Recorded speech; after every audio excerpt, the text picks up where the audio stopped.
Hi, I'm Michelle. And I'm Bill. We are the Brent's Bling team, selling beaded and stainless steel chain jewelry, highlighting and fitness and women's competition pieces. I can even custom just for you. Check us out at BrentsBling.com.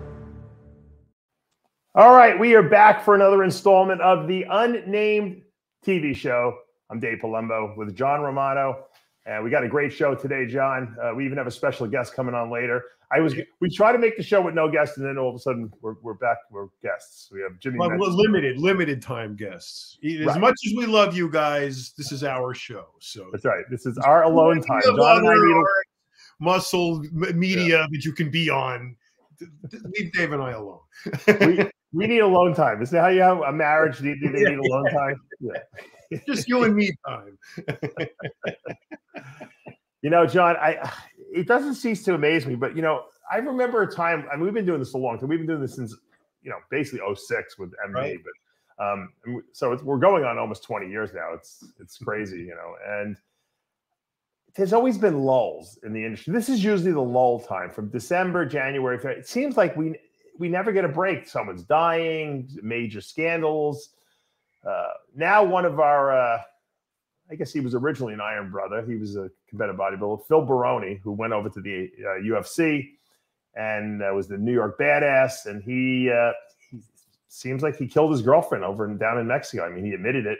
She's dead. And it's a tragic story because I don't know what your relationship with Phil was. I knew Phil. I first met him when he was a teenager, and I was helping him, you know, when he was competing in teen shows, teen nationals, you know. He was a really good bodybuilder at that time. When did you meet him? I met him when he was at odds with Titus, and he and Titus were going to fight. Remember? Oh, that's right. I forgot about that. Yeah, they were in Vegas. Yeah, right. And I interviewed him, or attempted to interview him for that. Right. And that was, so what was that? 96, 5, 6, 7, something like that. I don't even.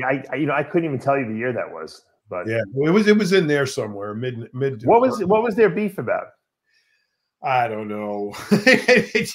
With Craig, it could have been anything. Yeah. You know, from girlfriend misconduct to bad drug deals to God knows what. You know, if it was at the dregs of our industry, Craig was involved. So yeah. You know, Phil was a really good bodybuilder, and he would have had. I think he would have been an IFBB pro because I think he had the genetics for it. I don't know if he had the head for it, but he definitely had the genetics for it. And he actually placed second, I believe, at the teen nationals, according to my friend Justin, who was also really good friends with him. And he went back he was going to go back the following year and win it at 19. And he got into some kind of like a barroom brawl, and he like broke something happened. He got injured. You know, he got hit with a bottle or something like that, and he needed a lot of stitches. Mm-hmm. And I guess he couldn't. The doctor didn't want him training or whatever, and he wasn't going to be his best. So he went to the show in Pittsburgh to watch. I guess he had a friend who was in it too, or something like that. And he was so upset that he couldn't compete that he didn't even go to the show, and he just was walking on the street. And he walked by this bar that had like this tough man. Remember those old tough man competitions they'd have at bars? Yeah. It was like, remember Butterbean was the king of the 3 rounders? Yeah. They would take guys and just off the street. They would enter tough man, and they would fight 3 rounders, and then the winner would go on and fight the next guy like immediately after. It wasn't like one bout. It was like it was a whole night's worth of fun.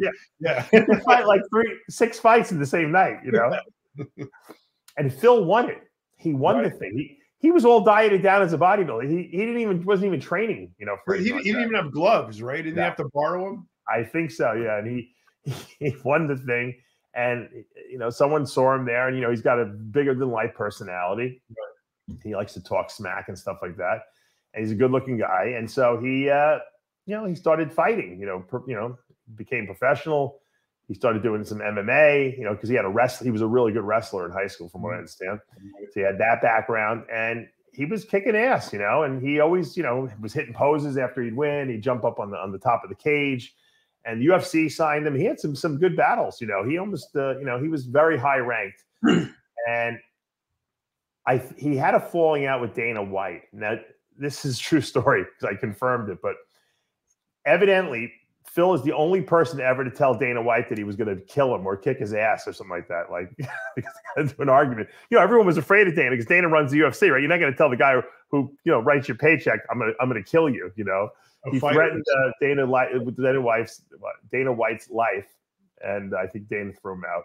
And then he went to Pride for a little while. He was fighting over there. He had a lot of battles in the ring, and as he got older, he started getting a little of that punch drunk, speech that some of these guys get.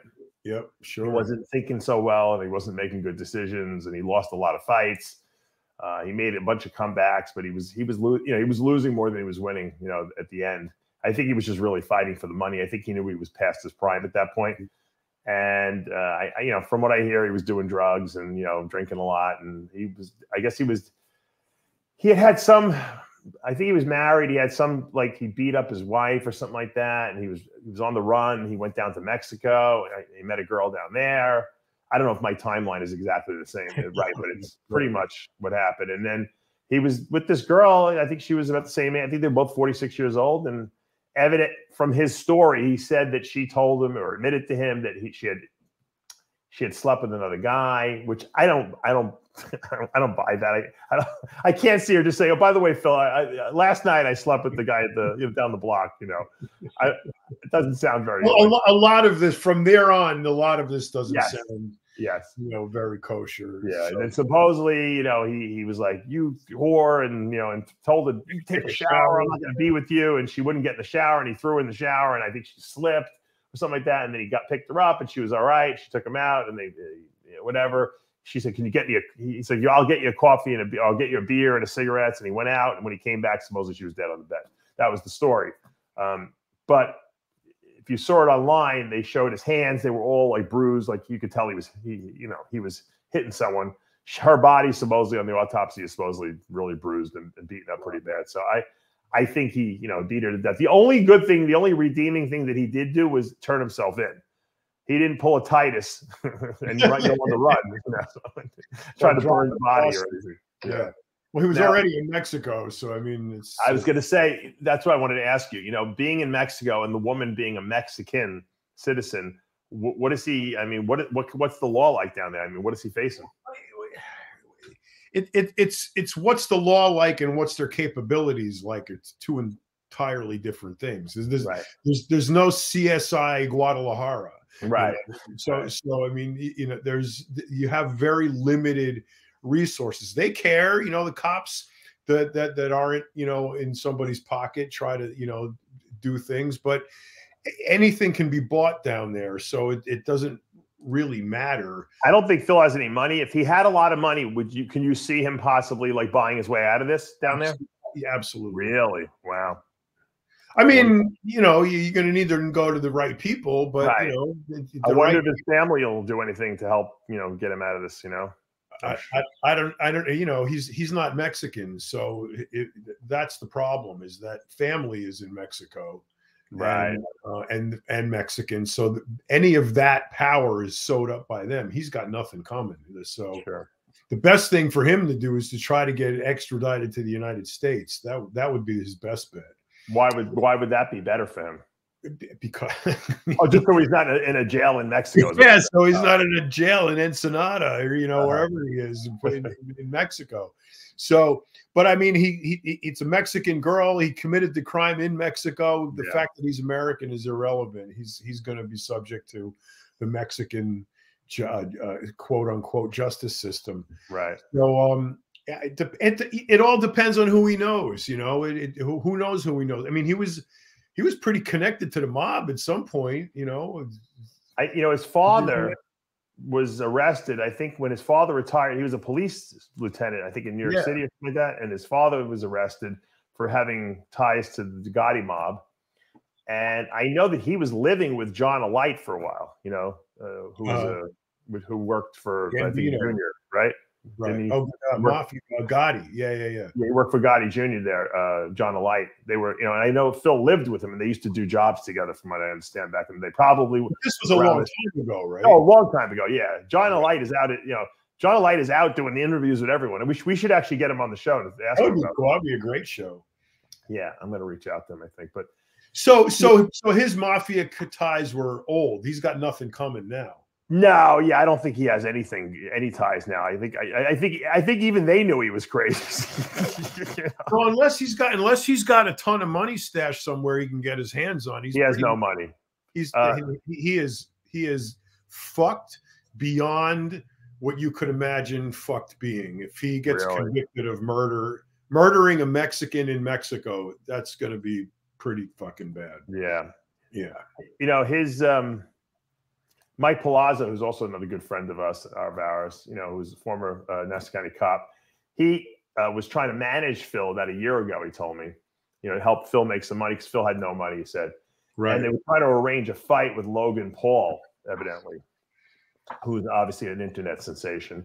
Yeah. And that would have been big money, you know. And Phil usually could talk up a good game, you know, I'll fucking kill you, you know, all this. And he's, you know, he should have been in the WWE. Yes. You know, that's where he should have gone. He would have saved his brain, and he would have also made a lot more money, probably. So, and I guess they were trying to film like a promo, like with Phil calling him out, and Phil couldn't even read the lines, supposedly, according to what Mike was telling me. Like he's got a lot of that brain. I forget what it's called. What is it called when you have the brain injury from, you know, getting hit in the head too many times?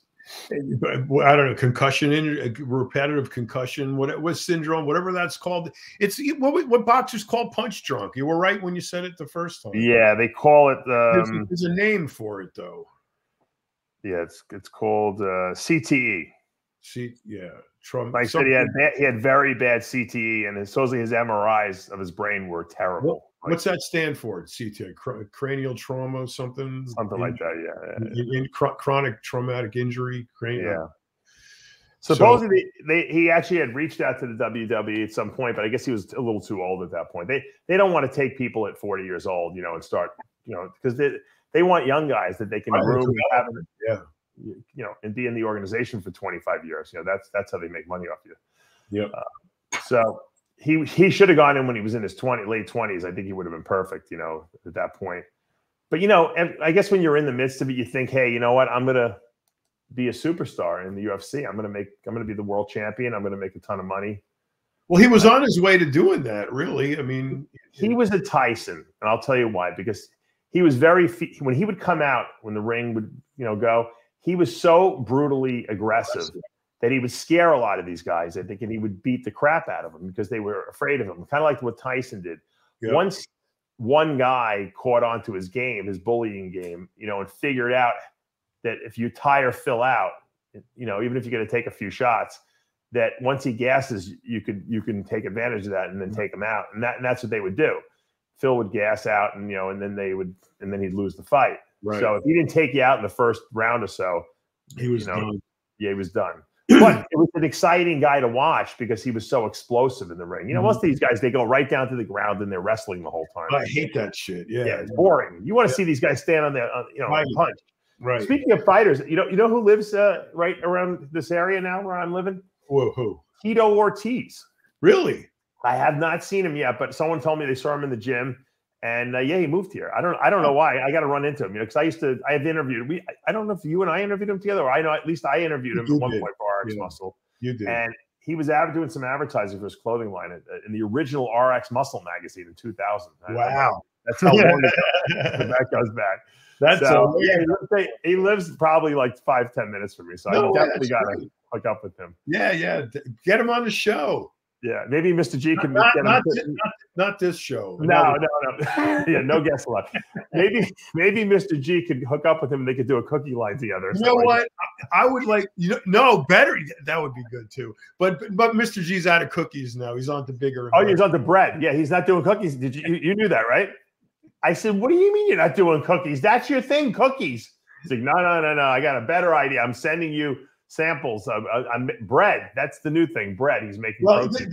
This is good for me because now I can make the cookies. That's right. And he'll say, and then when you make a lot of money, he'll say you stole his idea. I stole his idea. Yeah. I won't put protein in them. How about that? No, then you're stealing Juan Morel's idea. No. I'm fucked.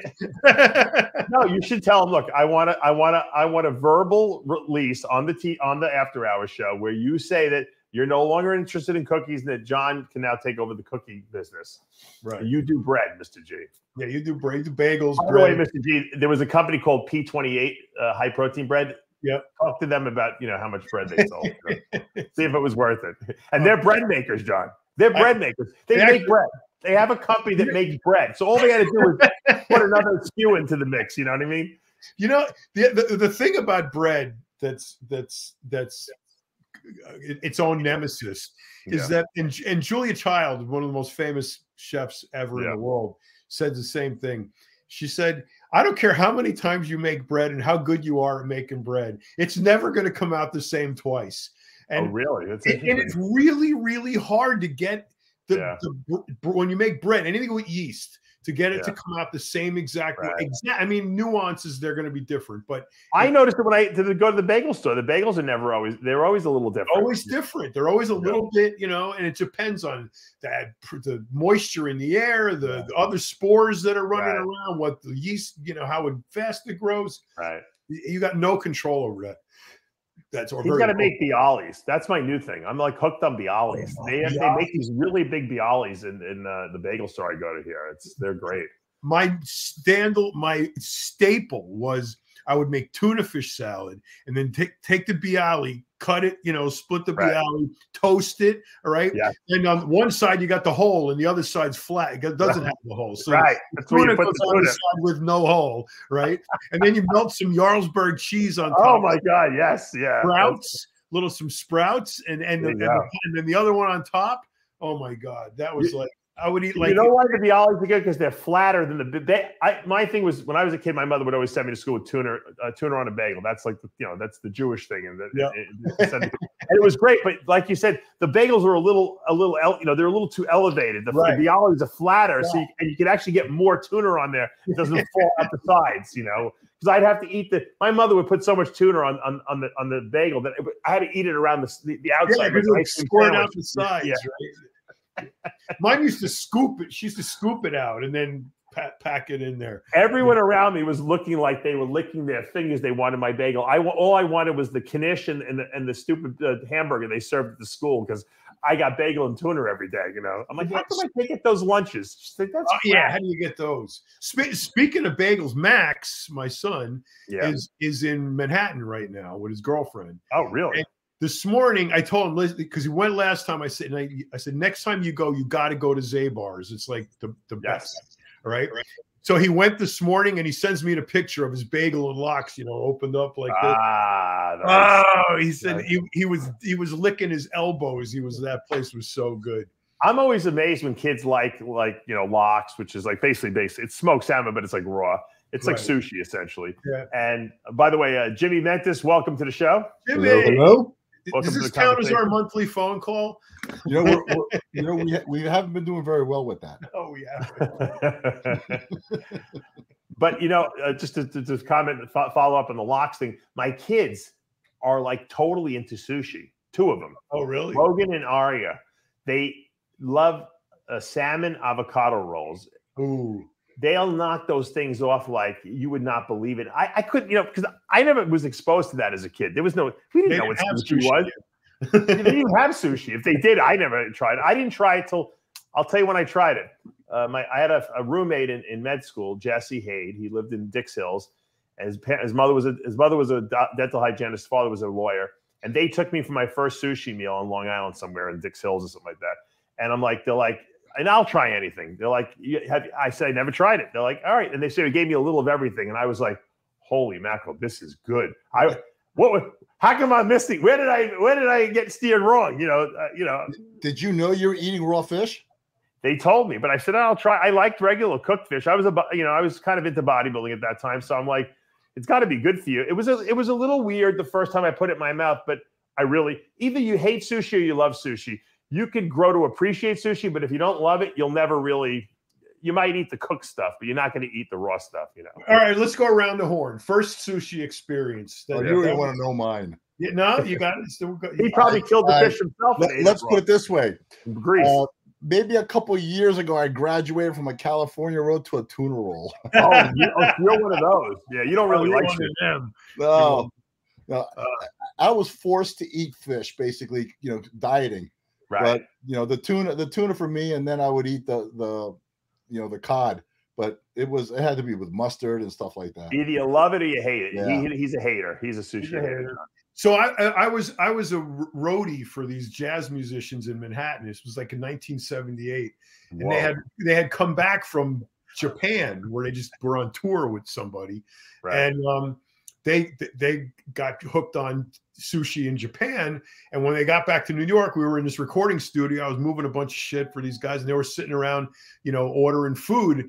And they asked me if I wanted anything. I go, "What are you getting?" And they said, "Sushi." I go, "What the fuck is that?" So they had sushi in 1978. I'm like 18 years old, right? But where was this? In Manhattan? Manhattan, a recording studio called Penny Lane. Wow. And we're there, and so I go, yeah, order me something, So this little black box comes with like a lacquered bento box, those bento boxes, yeah, but it was thin. It was beautiful, wow. And you open it up, and there were these little pieces of rice with the little fish, on top, the piece of tuna on top. And it was just tuna, plain tuna. Of course. How much was it back then? I have no idea. I didn't pay for it, but you know what? I had a box first too. It was like different. It was beautiful. It was beautiful the way it looked. Yeah, it wasn't a lot of food though. To me, I don't know. It's just the idea of eating raw fish. It doesn't taste fishy if it's fresh. That's the whole thing. I would love to get over it. The first time I actually had Chinese food, if you ever want to go there, was 1990 when I came back to the States. Wow. But don't you guys eat fish all the time over here? Cooked. Like normal people.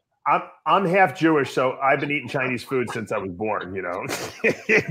That's on Sundays. The Italians, we go to my grandmother. We eat at 2:00 in the afternoon. Right. On Saturdays, we would go to my other grandmother, and they don't cook, the Jews. We go out to eat. We go to Chinese food, especially on the holidays. So, well, because that was Saturday. Yes.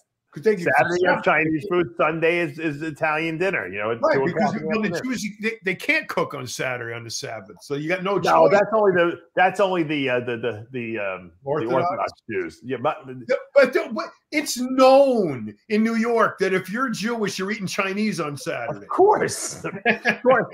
First of all, there were no Japanese restaurants back then that I knew of. Right, it was all Chinese. There was.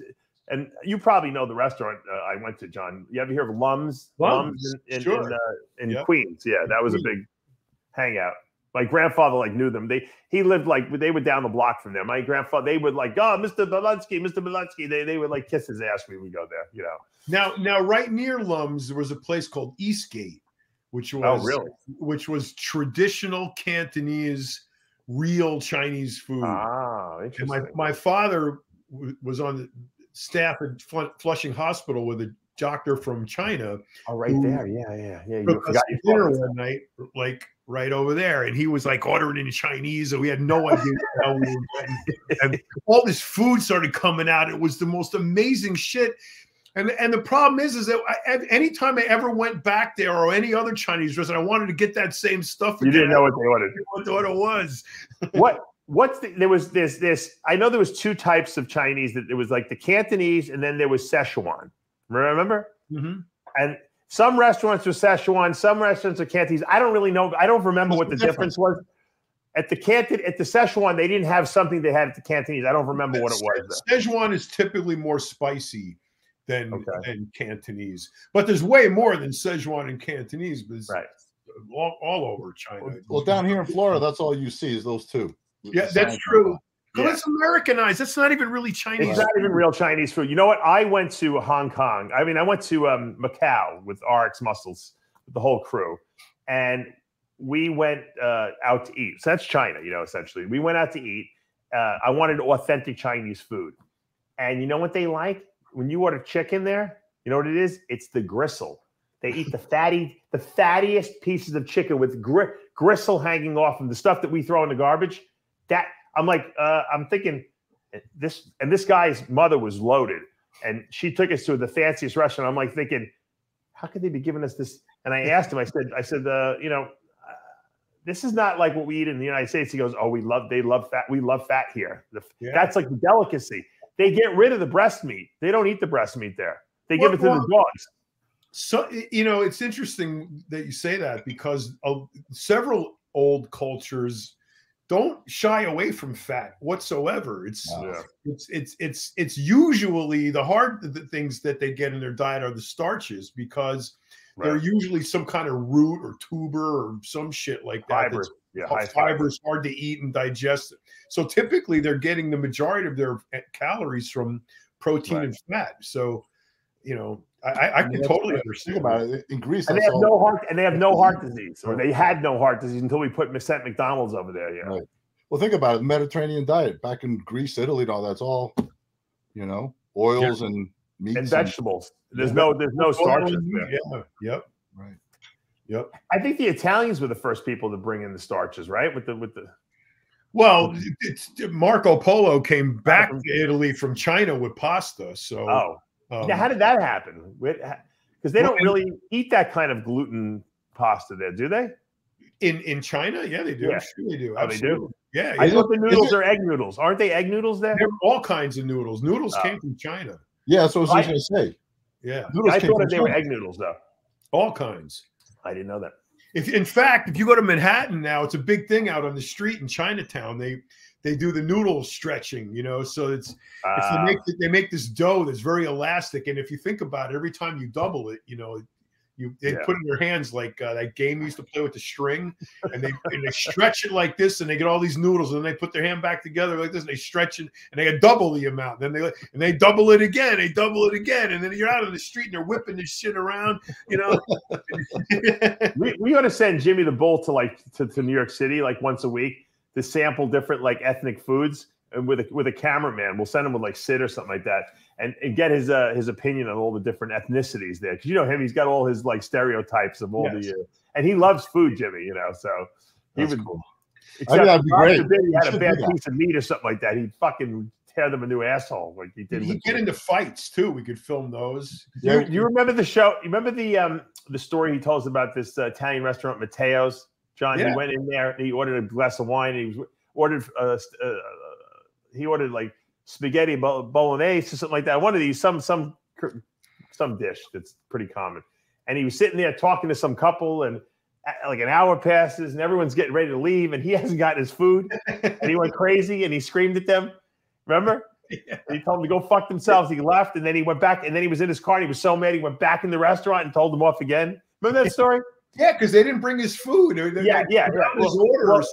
There's an addition to the story now, because he told Lee Priest and I on Iron Rage, his aunt died like last week, and they had a funeral, and you know the Italians have to go eat. You know, that's a big deal with the funeral. So where did they have the ceremony or the party? In Matteo's, and he hadn't been back there since he told them off. Oh wow!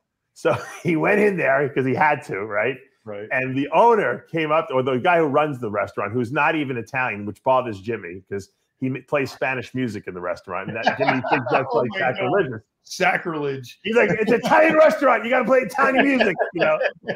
And he came behind Jimmy and started massaging Jimmy. And he remembered him. Yeah. Oh, of course. Wouldn't you remember some guy who was going to tear your head off in the restaurant? Well, Jimmy back then was almost 280 pounds too. No, it was only a year ago or so that he threatened the guy. So the guy comes over, he's like, Jimmy, how you doing? And he's massaging Jimmy. So he's like, what? Get your hands off me. What's this fucking guy touching me for? I said, how's the food? He goes, it sucked. I ordered chicken Parmesan. It was as thick as a fucking notebook, he said. You know, I like it thin and pound it out. Crappy food. And he's like complaining. Jimmy has not slowed down one bit. No, he's so angry. Oh, but he's worse. He's worse. He's working for a new trucking company now, John. They got to go upstate to get like gravel and shit like that.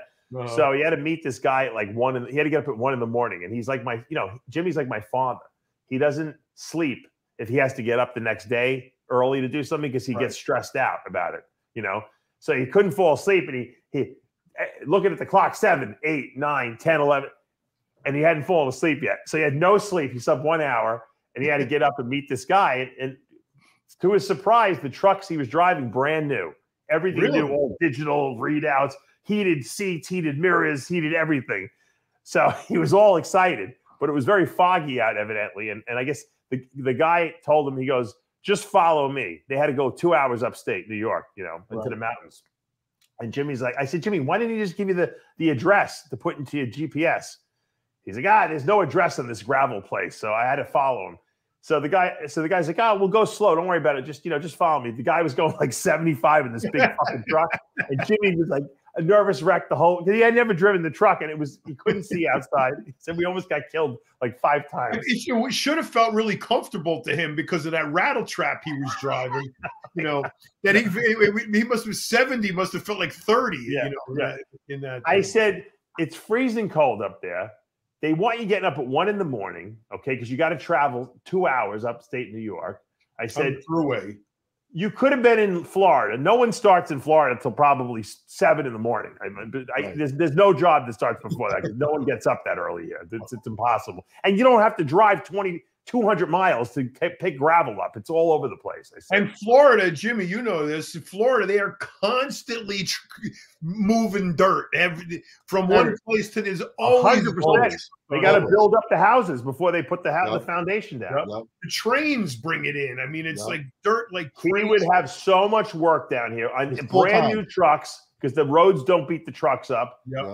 And he will not fucking leave. He will not come. He won't do it. And as soon as if he does come there, it's like a stealth operation. He doesn't tell anybody, It's in the middle of the night. He shows up and he's there for like 24 hours. And I gotta go. I gotta get back. I gotta go.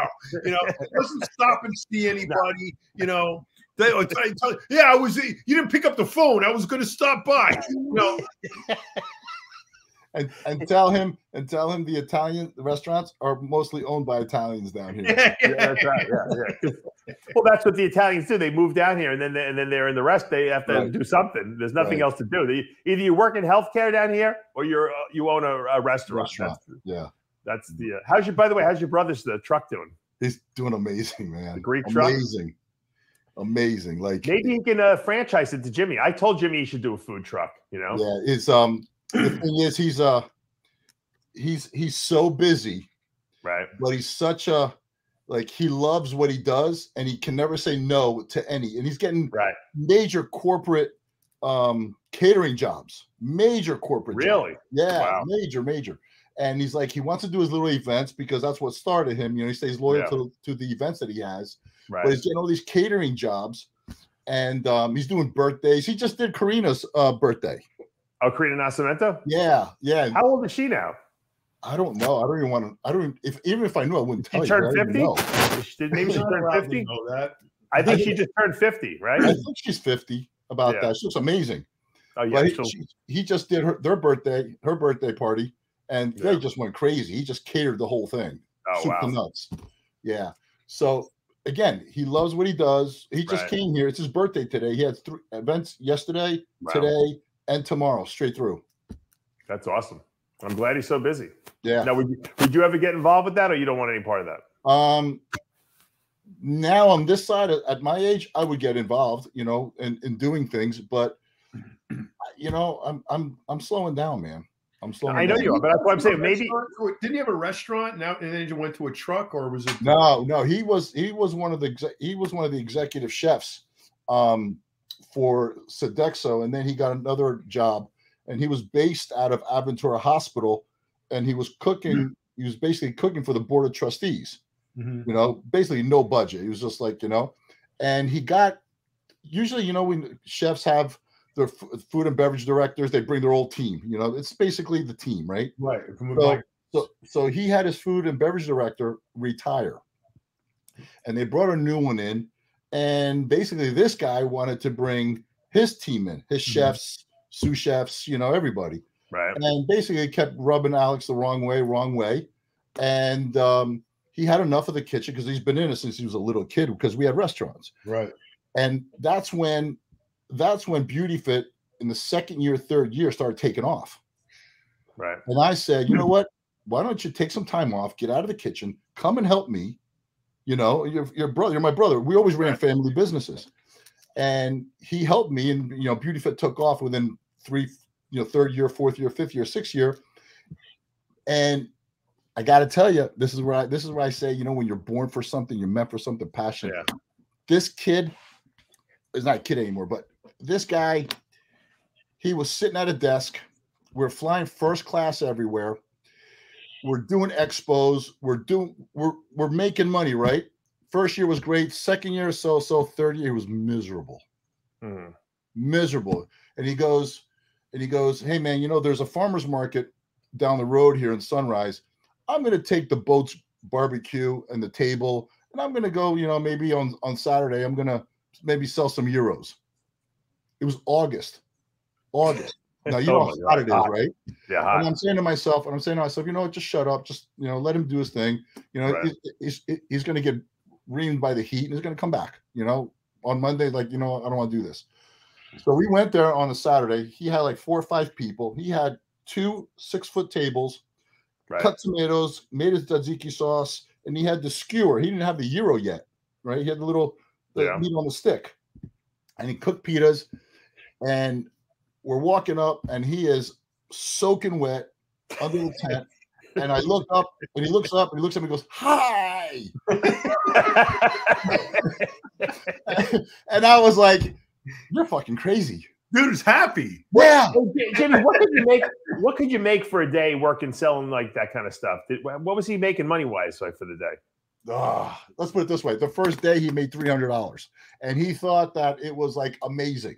Okay, you're talking about the euros only $5-6 back then. No, yeah. Okay, so, but he goes, "I'm going to go next Saturday." I'm like, okay. Then the following Saturday, then next Saturday, then he built this little trailer to pull behind his truck. Not the little B trail that he had, you know, a couple of months ago. A trailer, wide open trailer, right? Oh, yeah. So he's pulling this thing, and he started going through these other little events and racking everything up. And I was like, this kid is happy. I'm like, oh my God. You gotta do what you love. You gotta do what you love, Jimmy. Yeah. Man. So I told him, I sat him down and I said, hey, you gotta jump. You gotta jump. And he looked at me, he goes, what do you mean? I'm like, you're done with Beauty Fit. Figure it out. We had to. We had to do something, right? Yeah. Right. And he goes like this, obviously. He goes, well, what if I fail? I'm like, number one, you're not going to fail. But if you do, your desk is right over there. Come on back. It sounds like a very similar story. You know, Chris Angel, who grew up in East Meadow where I did. We didn't weren't friends in high school. I became friends with him afterwards, and I do his diet for him. He's Greek too. He's got a long last name. And his brother also, and by the way, both of them also have full head of hair. I don't know if there's something with the Greek thing. You guys don't lose your hair or something like that. But he also brought his brother, his whole family, his mother's there. Everyone's in Vegas now working with him, you know, because he has he makes all his own, fabricates all his own magic tricks now. And then he sells a lot of this stuff too. And he has like a gift shop and everything like that. So his whole family works there. And, you know, that's the way the Greek people do it. They employ the whole family. Whenever you see a very successful business, especially when it's owned by Greeks, you know, you got the brothers, the sisters, mom. It's like the diners in Long Island, John. Yeah, they're all Greek. Now is it true that they all have the barbecue on the front lawn? What? Is it true they all have the barbecue on the front lawn? Listen, let me tell you something. You know, now, the thing is, when my dad's in Greece, right? So he comes every 6 months with my mom, and they stay with us. Right. So when my brother started the Greek, the small trailer, right? That he had before he got the big ass truck. Okay. Right. My dad's like, good, I'm going to come to work. And the story is like, whenever my dad is who taught my brother everything. Okay. And then my brother went to Johnson and Wales and basically got the paperwork. Okay? Oh, I didn't know he went to Johnson and Wales. That's cool. Yeah. And he needed some paperwork, period. You know, because he couldn't get a job. So everything my brother knows is from my dad. So the funny part is like my dad 3-4 years ago was coming from Greece and basically, let's go, do this. And my brother's freaking out, you know? And so he's like, you know, Dad's still telling me what to do and this and that. I said, listen, you know, it's what you know. So this year, my dad came and he saw the big ass truck, 26 feet. Okay. This truck is 26 feet of kitchen. Holy shit. Crazy. Yeah, of kitchen. Crazy. John, of kitchen. Okay. That's big. I think it's 38 feet total. And he's came back. He goes, okay, when do we go to work? And my brother's like, you're going to work. And he's working them every day. Is he really? Really? So is this the sides come up, you know? And yes. They got the cold not kitchen.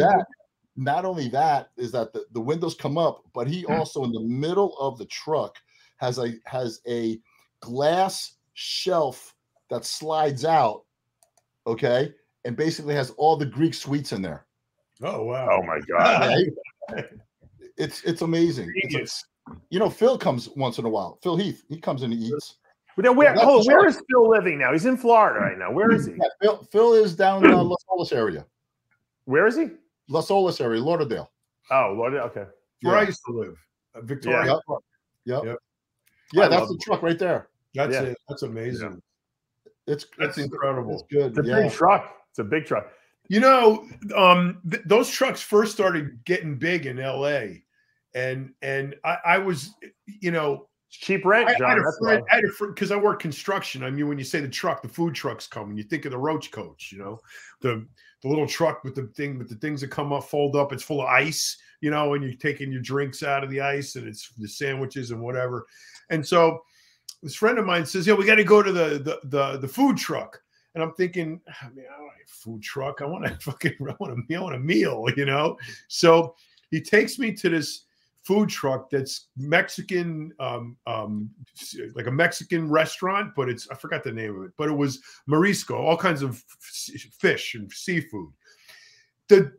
Out of this window of this truck, the guy's got these decorative plates, and it's like a fucking Wolfgang Puck did the plate, Yeah. And you're eating on picnic table, like these shitty beer tables on the outside on the street, on the sidewalk, and this food looks amazing, and it's like better than in a restaurant. It was, and I'm like, this is not the kitchen in this truck looks better than a restaurant kitchen. Look how beautiful that is. That's amazing. Wow. It's a full-blown kitchen. It is. Look at all the stainless steel. He's got ovens. He's got ovens in there. He's got fryers in there. Look at this. Wow. This is unbelievable. So how many meals can he push out in a shift? 1,000 meals in 45 minutes. No. Wow. He's done it. He's done it. That's nicer than Mr. G's apartment. He'd live in the truck probably, George. Oh, Mr. G would kill for that. And the thing is, that's what he should do, John. He should get a truck like that and just live in it. And the thing is, he's so picky. That thing is spotless. I can tell. It looks amazing. Spotless, man. Yeah. Mr. G would look like he lived in it for 1,000 days in a week. I'm still waiting for him to come by and take him over to the truck. He's right there. I don't know why he doesn't. He's right there. I know, right? First of all, if George and if George and Jimmy ever had a truck like that together, it would be wildly popular because I told the story before. When I was a kid, we used to go to this Italian delicatessen. It was called Italian Delights. My father would get all his cold cuts there because my father was into cold cuts and prosciutto and mortadella and all the stuff, crazy Italian stuff. So they go there, and there were two brothers, Bobby and Joey. The mother owned the place, and they hated working there, but they got stuck. They worked there their whole life. They would argue nonstop there, cursing at each other. My parents were always like covering my ears. They would scream at each other to the point where the customers would get worried and get nervous. But no one left because the food was so good there, and people. It was like a whole entertainment thing. That would be Jimmy and George, because Jimmy would be screaming at George for making a mess because Jimmy's like Jimmy's brother. And Mr. G is a slob, but he's good at what he does, and he's very entertaining. People would just go to the truck just to be entertained by these two. I'm telling you know what? It would be like hot dogs or sausage and peppers, something simple. You can do anything there. George is in the truck, and Jimmy's working the front of the house. Meatball heroes. He's meatball heroes. Yeah, and he's telling them what to order, and picking up the napkins, and they should use Jimmy's brother as a good business model to copy and do their own thing with it. I'm telling you, make a fortune. They won't do it. They will not do it. George would do it, but Jimmy. No, George won't do it either. Here, and Georgie, I will tell this to your face. I'm not saying it because you're not here, but you're watching. I know you are. But they would start with hot dogs. By the end of the week, he's going to be doing steak tartare with the ostrich egg and you know, Chinese food. Chai fizzle foam on top of the cinnamon stick in it. You know, it will never be a hot dog, ever, ever, ever. It'll be a hot dog for one day. He'll give them all to his friends. George, these hot dogs are fucking amazing. Now we're gonna do beef Wellington on a stick. That's what happened. Jimmy would be like, we just bought 40 pounds of chicken breast or 40 pounds of hot dogs. What are we going to do with all these hot dogs? The whole food truck thing, people have it as a huge, like, they get entertained because when my brother has one of the events right down the road on Wednesdays, I mean, families come, they bring tables, they bring chairs. He's got music. He's got music, live music there. I mean, people are coming out and camping out all night. George would love it. He'd be... Put Jimmy in the kitchen. Let Jimmy do the cooking, and George could just come out and entertain all the people. He could wear a different costume every day. Jimmy would have warm weather all the time. He could ride his bike every day. I don't know what's wrong with the guy. What's holding him up there? Fear.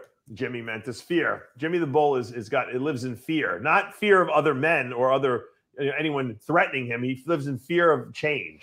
And isn't that ironic? He is one of the most badass of badasses. Right. Okay. Right. I would any battle I would ever want to go into, I'd have to go in with him. Absolutely. Right? Yeah. No other person on earth. And yet he's paralyzed with fear of making a move like this. It's either that or he complaining and blowing up and venting about his frustration, as it's like, people need a purpose in life, and it's like, he's got no wife, his kids are grown up, he's got no business, he's got, what does he have? What is it? Mom's died. I mean, what's he got? He's got chaos that got to drink his own chaos down in Florida, John. And the dog shit, and and it's all. And if he doesn't have that, what's he got? But he can do all that down here with warmer weather. He can scream about. He'll find something to complain about down here. Oh no, but I'm sure. But we've made it out to be Xanadu, so I mean, he's going to think he's going to come. There's going to be nothing wrong. But what's going to happen is he's going to get it. I'm going to have to wait another 10 years till he's demented, and then his brother's going to call me up and say, "Dave, I don't know what to do with Jimmy. I can't leave him here.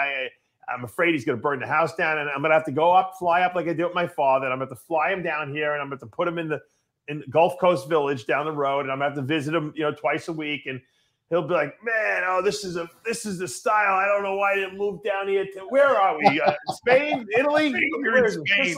I'm like, we're in Florida. Like I used to have to tell my father, oh, Florida. Oh, this is what great weather. Oh, I love it here. With the women, I play the piano for everyone every day, and they're like, you should have come here 10 years ago. You would have been the mayor, the king of the right. It's funny. You see people. There's this dude at the gym, and I call him the greatest waste of genetics in human history. This guy has.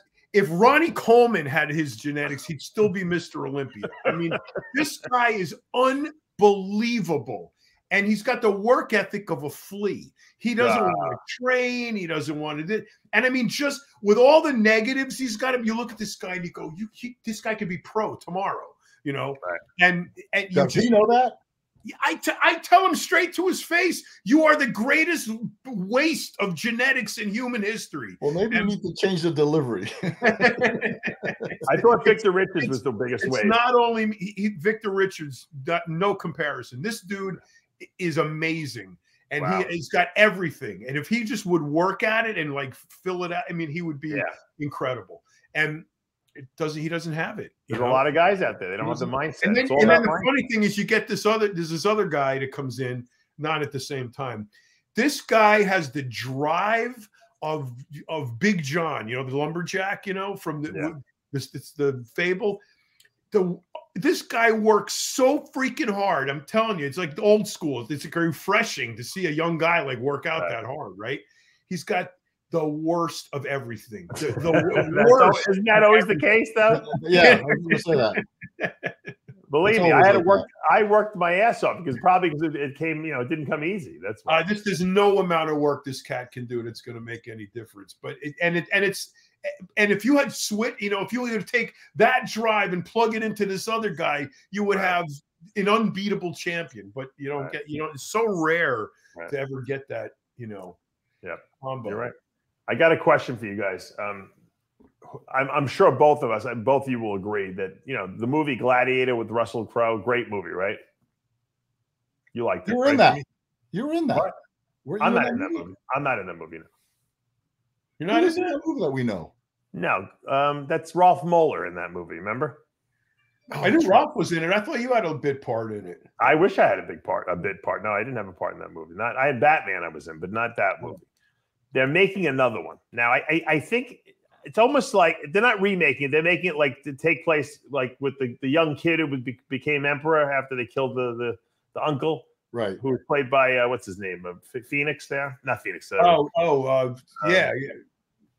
Yes, River Phoenix. Yeah, it was not River Phoenix. The brother, Joaquin Phoenix. Joaquin Phoenix. The nephew that he took over. So it's supposed to take place. I almost think it's like that movie was so perfect. Like you can't make another one. You know what I mean? They always ruin it when they start to try to make sequels to movies that like should not have sequels to them. If Russell Crowe was still alive, then you can make a sequel. You can't make a sequel to Gladiator without Russell Crowe. Is he going to come back to life or some shit? They healed him? I don't think so. He wasn't really dead? That would be a different story, but I'm sure it could work. I know. I think it's sacrilegious otherwise. You can't do it. I don't know. Travesty. So, did you see anyone see Waterworld? No. Avatar, I haven't seen it.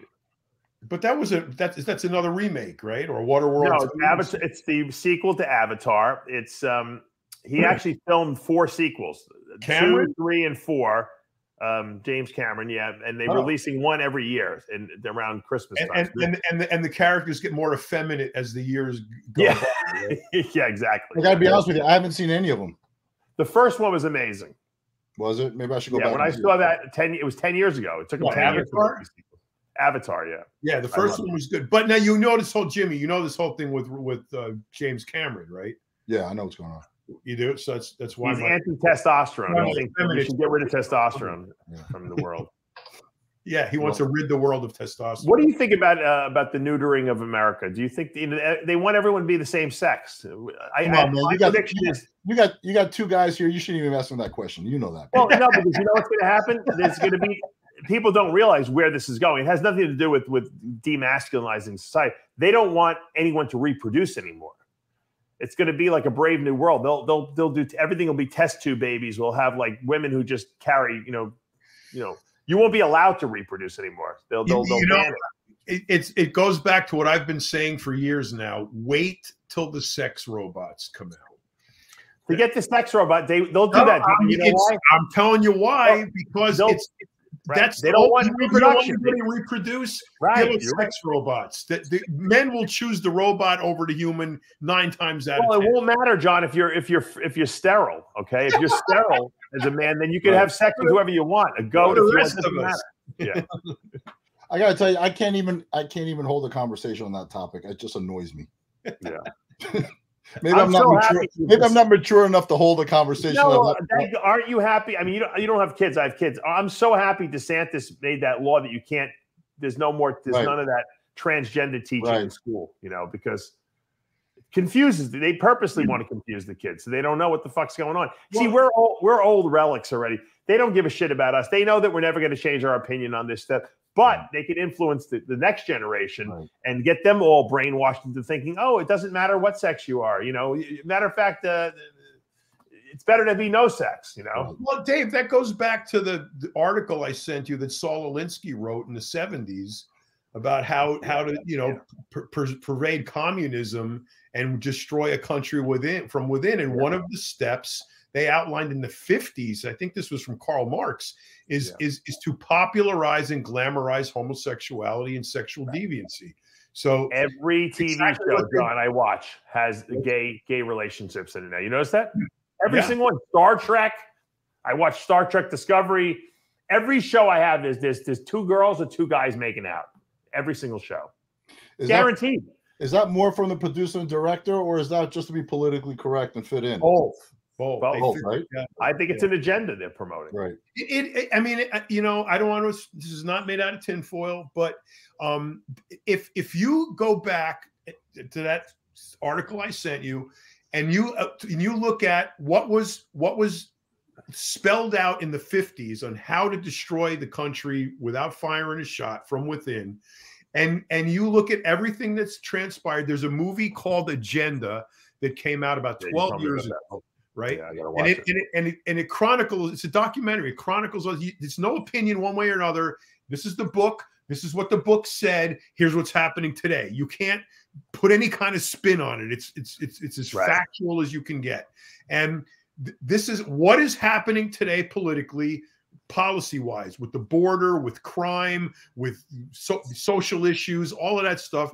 It was foretold back then in the 50s on how to destroy this country from inside without firing a shot. And this is all happening. And what was in that documentary 12 years ago, they've made an updated version of Agenda that's current, and you see how much further all of this has metastasized. And it's really alarming when you look at the number of things that were told were steps in order to pervade communism, and how many of them we have done. It's mind-boggling. It's crazy. It's crazy. It's nuts. And polluting our kids with this sex nonsense is part of the plan. It's part of the process. I think every age has its entry into something, right? Mm-hmm. I mean, you know, you grow up, you're 5 years old, you learn this. 10 years old, 18, you know. There's a reason why you can go in the military at 18. There's a reason why, you know, there's reasons. Right. You know, so you can go into a military at 18, but you can't have a drink until you're 21. Right. So you better hope you live until then. Right. True. But you know, it's the thing of it now, Jimmy, is that all of this stuff now is in your face. They don't even try to hide it. You know, it's all of the affronts to us socially and policy wise are we're gonna fuck you over, and we don't really care what you think about it. You know, look at the new food pyramid that came out. I sent to Dave. Yeah, I was gonna bring that up. Again. Bring that up. Yeah. Well, I mean, that's another example of in your face. We are gonna fuck you, and there's nothing you can do about it, and we're just gonna openly do it. And this food pyramid thing is a perfect example of what I'm talking about. Did you see it, Jimmy? Where did that come out? It just came out like yesterday. There was a Fox News report on this thing, and not take Fox News out of it. This is not like everybody's going to say, oh, Fox News, it's all right wing shit. Right. It's got nothing to do with that. This is actually what happened. Yeah. Yeah. Tell them what it is. A study, I think it was Tufts University, funded by General Mills and, you know, Monsanto and whatever other producers, came out with this study that revamped the food pyramid. It was supported by the NIH, you know, right. Fauci's organization over there. And it's basically the bottom of the food pyramid, what we're supposed to eat the most of, are processed foods like frosted mini wheats and chocolate dipped almonds and other. Come on. And the top of the pyramid, fresh meat, fresh fish, is all the stuff we're not supposed to eat. Yeah, you're shitting me. According to this tough study, hold on, let me see if I can play this. You're actually. I thought it was parody. I originally thought my wife thought it was too. Yeah, but it's not. It's true. Wow. So the but you can have you can have that crunchy. They want to eat Cookie Crisp. Right. Cocoa Puffs are frosted mini wheats. Yeah, 11 servings a day. There it is. 11 bowls of cereal. 11 bowls of cereal a day. 11 slices of bread a day. That's like the whole box of cereal, or the whole loaf of bread. We were told sugar and 11 servings of pasta were good. And it's how we conducted our lives. And look where it got us. Look at our waistline start expanding just as these food guidelines came out in 1980. That's weird. Weren't these guidelines based on studies, like scientific research? Well, funny you should ask. In 1963, the Sugar Research Foundation, Big Sugar, paid off Harvard researchers to tell us that sugar played no role in heart disease. Cholesterol and saturated fat, and diets changed for a generation of Americans. And these will, resulted in the meals you see in places like schools and prisons and even hospitals. Do you ever notice you can't tell the difference between cafeteria food, prison food, and hospital food? And all the while, the influence of the big food industry just continues to grow.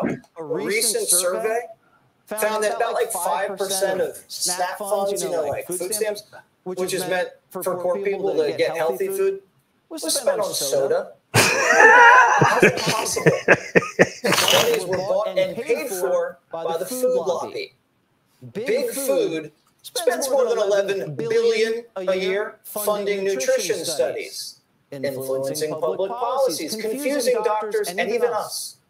Recently, the NIH, Fauci's little outfit, told Tufts University to come up with a new food pyramid and touted it as the most comprehensive and science-based nutrient profiling system to date. We have to trust this, right? The NIH wouldn't lie to us. They've been so straight with everything like the pandemic. This study says cheese, eggs, and beef are some of the worst foods you can eat. You're better off eating chocolate-covered almonds and Lucky Charms. That's it. That's it. The government's new food pyramid says Lucky Charms is a healthier breakfast than an egg. And you know what the sad part, Jimmy and John, is that the new gurus will be telling people to eat Lucky Charms. I already see it post-workout. Some guy tells me, "Oh, I'm eating Lucky Charms or I'm eating Fruit Loops." I'm like, "Who told you to do that? What moron told you to do that?" Oh, I gotta.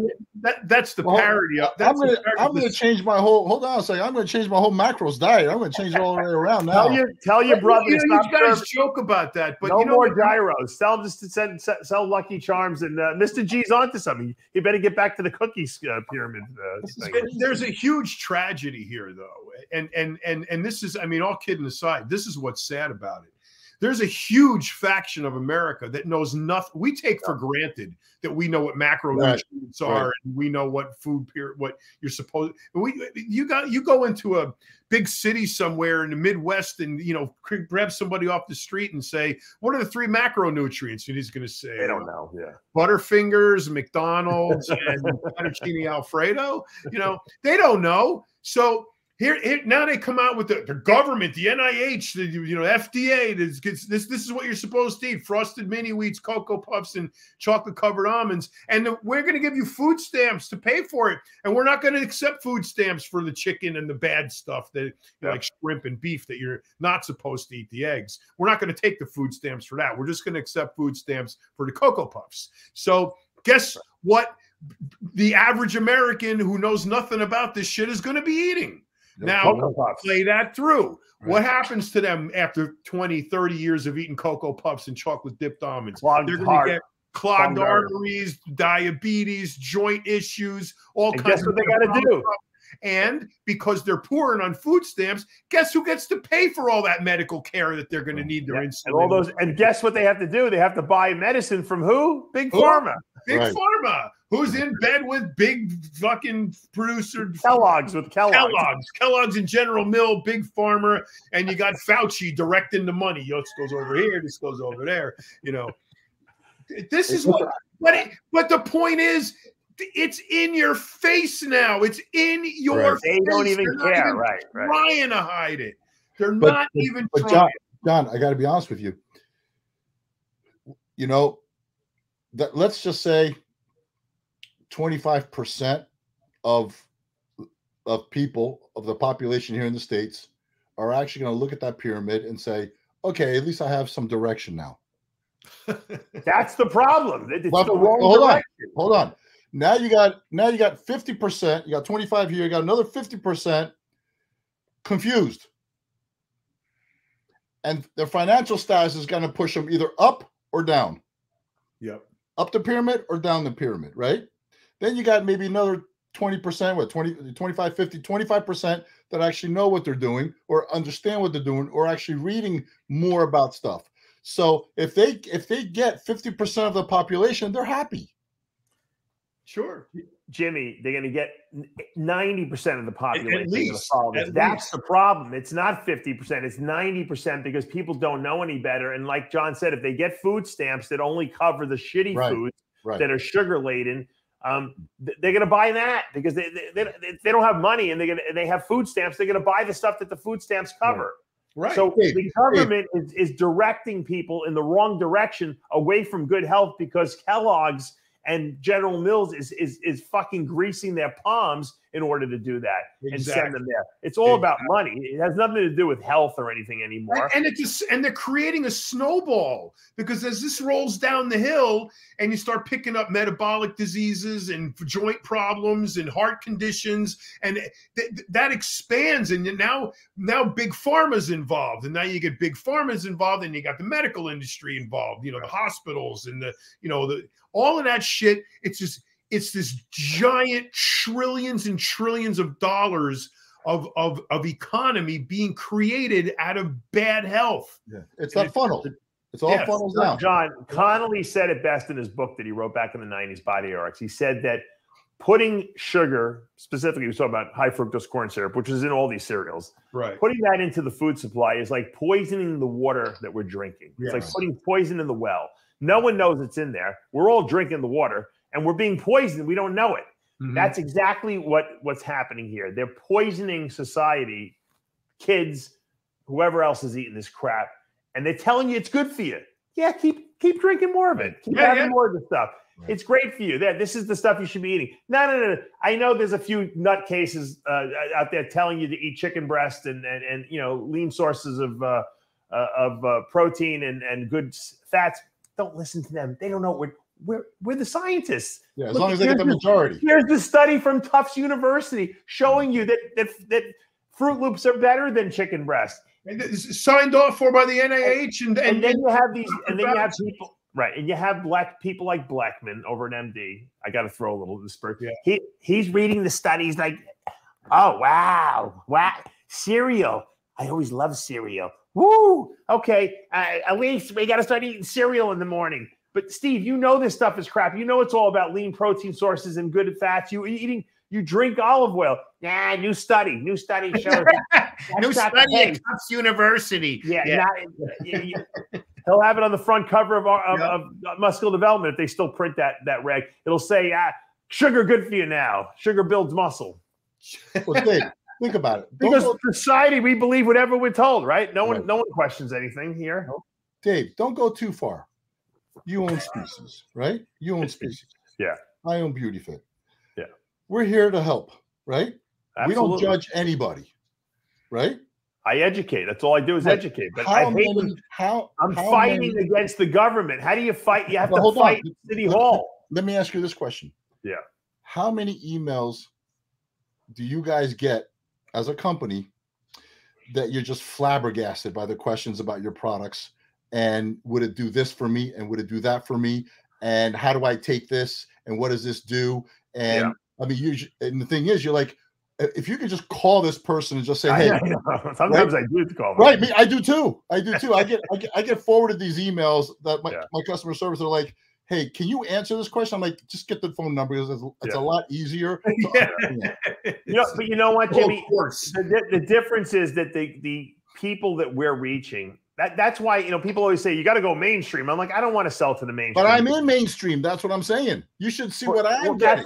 That's why you get those questions. I don't get retarded questions like that. Most of the people are asking me, high level questions because I sell, a high level or a high quality line to bodybuilders and fitness people predominantly. So, and I like that niche. You know why? Because they're more educated. So they'll listen to the science of what's going on. You're when you start selling to the general, population, they don't know anything, and they're being brainwashed in the wrong direction by the government, rather than the government saying, you know what, it's 2023. We were wrong back in the 80s. Sugar is bad for you, you know. And guess what? Saturated fat doesn't cause heart disease. They've already admitted that, by the way, about 5 years ago. So, you know, the truth of the matter is that lean sources of protein, high fiber foods, okay, and essential, you know, good quality, you know, fats are really what you should be eating the most of. Can you have some carbs? Yeah, but that should be low down on the pyramid. You don't want a lot of those, because that's what causes heart disease, diabetes, cancer, and every other chronic degenerative disease known to man. If they just told people that, and then people wanted to eat the crap, great. That's a personal choice. But at least they're educated as to know what's good for them and what's not. You give them a foundation. You give them the foundation. Right. That's it. Correct. But this I want my kids learning in school, because I'm going to go crazy. I'm worried that once my kids are young still, when they get into those health classes and they start teaching them about nutrition, if they start teaching this bullshit to them, I'm going to go nuts. I'm going to have like fights with teachers and stuff like that. It's not going to be. My kids are going to be mortified. Dad, stop fucking telling the teacher he's a moron. You know. Yeah, John. That's when Dave pulls them out of school and homeschools them. Yeah, I'm not going that. I'm not going that far. I gotta. Someone's. They gotta have. I think the private schools are worse, to be honest with you. But but. Well, no, I mean, if you had, I mean, I could just picture Logan in science class in biology correcting the teacher. That was me. You know what? My father was with Mr. English. Right. You know, I would be always correcting people in school and stuff like that. it was good, but it was terrible, because, you know, I was always asking questions and questioning the teachers, because I was taught to challenge, you know, authority, my father.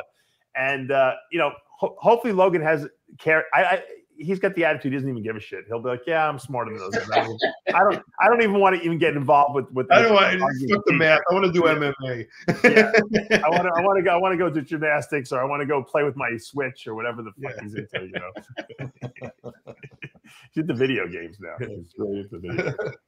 But yeah, it's, to me, it's like I said, the older people. It's great to educate them, but we need to educate the youth. And if they're going to have a food pyramid that's,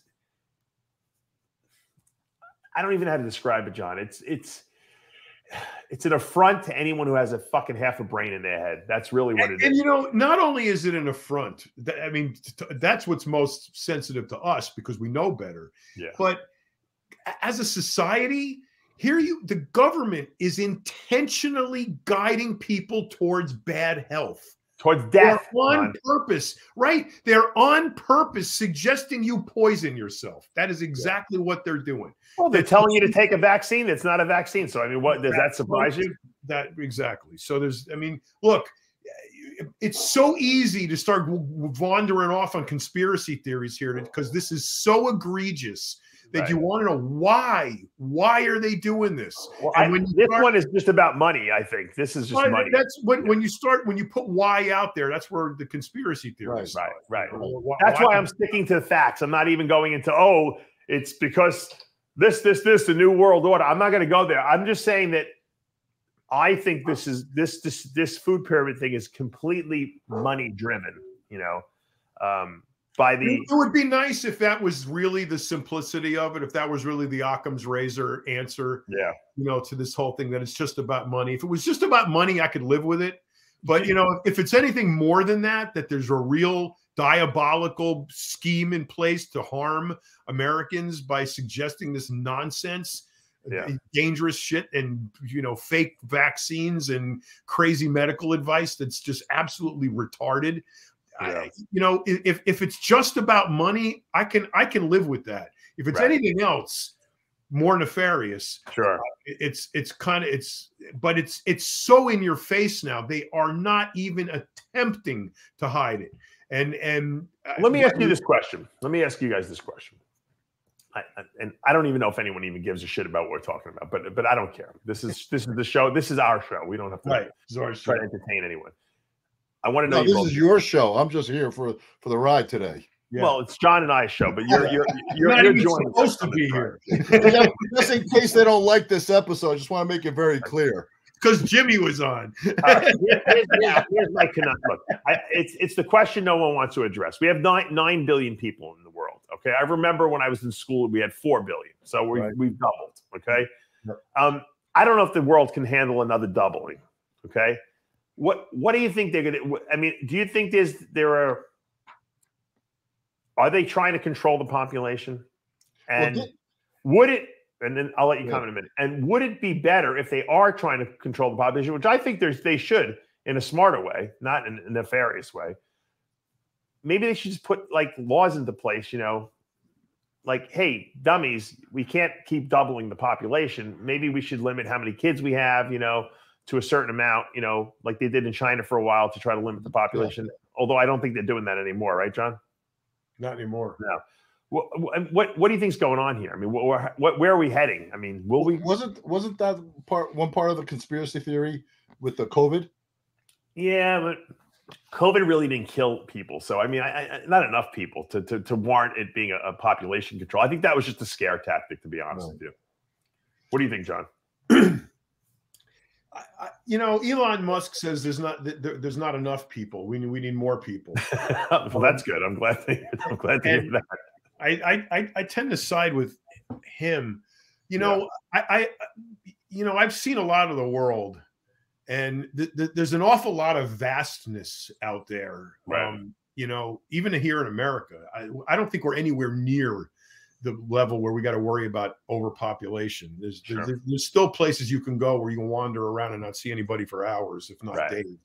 Okay, so I don't think we're in any imminent danger of overpopulating the planet. I do, however, think we are in the process of overpopulating the planet with idiots.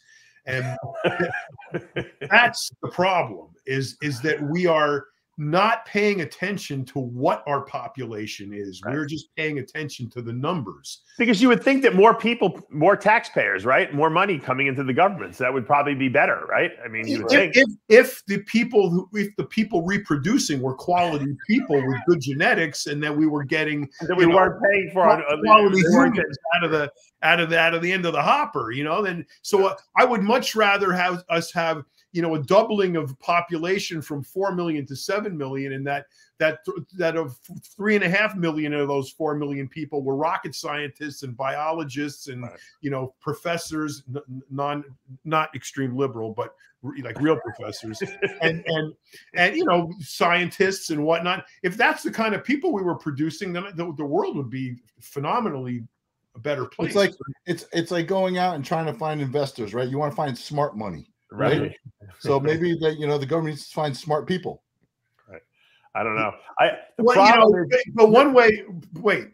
one way to ensure that you're not going to get smart people is to suggest that they eat 70 servings. Yeah, the pyramids right now. The funny thing is that we have all these people, right? Extra people, and no one wants to work. Yeah. That's the problem. That's because our government makes it more financially attractive to you not to work. Right. Well, there's a reason. You can literally make a family of 4. This was what's his name? Ben Shapiro crunched these numbers. A family of 4 can live at a near 6-figure income just on government handouts. So what's the incentive to work? Right. Well, the reason why they do that is because then when the government tells you have to do something, like take a vaccine or you gotta do it. They'll do it because they don't want to lose their paycheck. So look at what you're getting here. A bunch of unmotivated, government-dependent, fat, lazy people eating Pop-Tarts all day. We're buying them with food stamps. Right. Free Pop-Tarts. That's what pretty soon you'll be able to. But the point, I mean, as funny as that, what are you producing with that? Right. You're producing a bunch of fucking idiots, and that is the problem. Yeah. Lazy people. Dumb people. Well, I'll say one thing about bodybuilders, because everyone always puts bodybuilders now. Like we were always getting like aspersions cast on us. Bodybuilders are not lazy people. No. Because you can't be. I mean, some bodybuilders don't want to work a real job, but they're not lazy, because to go to the gym every day and make your 6 meals and diet and be very that breeds a certain level of discipline, right? Which after you're done bodybuilding will help you make money down the road. So people might think, oh, look at these lazy sacks of shit. All they do is sit around. They work out all day. They eat all day. They don't work a real job. And then, but when they're done competing, they understand work ethic. And so they do. Most bodybuilders, when they're done, actually become very productive, members of society, So, having said that, there is something good that comes from, and they know how to eat, and they're probably going to be a lot healthier than the average person, because they don't adhere to the food pyramid. Right. Well, I had a couple of nights around 1, 2 o'clock. I would eat a box of Trix. Yeah, but you know what, Jimmy? But the other 5 meals you ate during the day were all good meals. That's the difference. When you eat, you could eat junk. There's nothing wrong with junk food as long as you don't eat that for every single meal. You know, as long as you got that's 6 good meals, you can have the junk food. Yeah. So, well, Dave was like, "Hey, you need a cheat meal, go to McDonald's." And here I am going to McDonald's. They should. Probably they would give food. They'd give food stamps. They're like, you can use these in McDonald's, but you can only buy shakes, cookies, all the bad stuff there. You can't have no meat, no shaker salad. Well, you know they're not going to get shakes because that shake machine ain't working. Yeah, exactly. What do you think about that? This synthetic meat they have now. Did you see this? Oh yeah. Come on. They're actually growing. It's all crazy. Listen to this. They're growing like beef tissue in laboratories. Yep. It's real beef. I'm not talking about the fake. I'm not talking about the fake James Cameron soy meat. I'm talking about real meat they grow where there's no. It's not on an animal. They're actually growing it. It actually bleeds. It has like red blood that comes out. It's crazy. Yeah. So I'm actually kind of in favor of it. I got to tell you, because I don't like killing animals. I'm not. So what about the nutrition value? It's the same. It's exactly the same. It's meat. All right. So you telling me that we go into Publix, right? Yeah. And there's a ribeye and a ribeye. You won't know the difference between the two. You're not going to get the bone in the synthetic meat. It's going to be they're like top round, the London broil from the animal to London broil in the lab. Yeah. Will you get the fat though? Oh, I would assume there would be some fat in there. You could buy tallow and bring it on this and melt it on top. On the side. I have not tasted lab grown meat, but evidently it's a big thing in Europe now. I think, right? You know what the problem is? There's no meteor headed towards Earth. There's no trough volcano ready to erupt. There's nothing unifying going on to pull people's heads out of their asses to worry about shit that's important. So instead they worry about fake meat and being a vegan and orthotics in their shoes and all kinds of bullshit that ultimately means nothing. And then you bring the gender shit into it and all of this stuff that means absolutely nothing in the grand scheme of things, because we have nothing really serious to worry about. And when we had the Depression in the 20s, in the 30s, people were worried about where their next meal was going to come from. You think they walked around worrying about what fucking pronouns you were being called? That's what's needed now. We need some kind of unifying, all-encompassing hardship that's going to pull everybody's head out of their collective ass so that they can start acting like humans. There, looks pretty good. Looks pretty much the same. I'd eat that. Yeah, I mean it's meat. Throw that on the grill. See what happens. There you go. Maybe that's the next food truck idea. Lab grown meat. No, it's called a vegan or whatever. Yeah, no animal. It's not vegan. It's not. But it says no. I wonder if the vegans would eat it because it's not actually an animal they killed. Right. Well, that might be the solution for vegans who are fucking unhealthy because they don't eat enough protein, A bunch of fucking liberals are banging their head against the wall now. They don't know what to do. Do we eat it? Do we not eat it? It's fake meat, but it's like meat. It's not from an animal. No animal was killed, right? No animal was killed. So. When I was in jail, I was eating that. They had, they always had to offer a vegan alternative for people who didn't eat meat for religious reasons. And so they always had this textured soy. Do you ever see how, John, you remember the textured soy? It would be like little pellets they'd come in and they'd have to wet it and they'd mix it. They'd make like burgers out of it. Like meatloaf out of it. Yeah. It actually tasted good, but man, would you fart your fucking brains out from that fucking texture? I like the texture of it. It had a great chewy texture. It did have it tasted good, but I would fucking fart my brains out from that stuff. And every day I'd say, don't fucking eat it. Because there's not a lot of protein in prison. They don't, they give you like a little square like this or a little tiny piece of, I hate like dark meat chicken and normally. But when I was in prison, and I was still pretty big in prison, I still was like in the 260s, something like that. And man, the guys, what they would do is, I guess we were in like little bungalows. That's what, and whoever bungalow was the cleanest, those people would get to go down to meal hall first, and they would get the chicken breasts. By the time my fucking place, by the time my bungalow always got down there, there was nothing left but legs, and I would eat that. I would eat every morsel of fucking meat off and fat and gristle and skin off that. Cause I was so fucking hungry that you would think that it was the greatest meal I ever had, and it didn't matter because that's all there was. That's all you had. That's what I mean by there's no impending catastrophe. There's people are not used to making do, and it creates some really today's people that they just can't adjust to any hardships. No. Well, they're going to have to soon. So look what COVID did to everyone. Everyone got a real taste of reality of wait a minute, all this stuff we got and that we take for granted could be taken away from us in the fucking snap of a finger.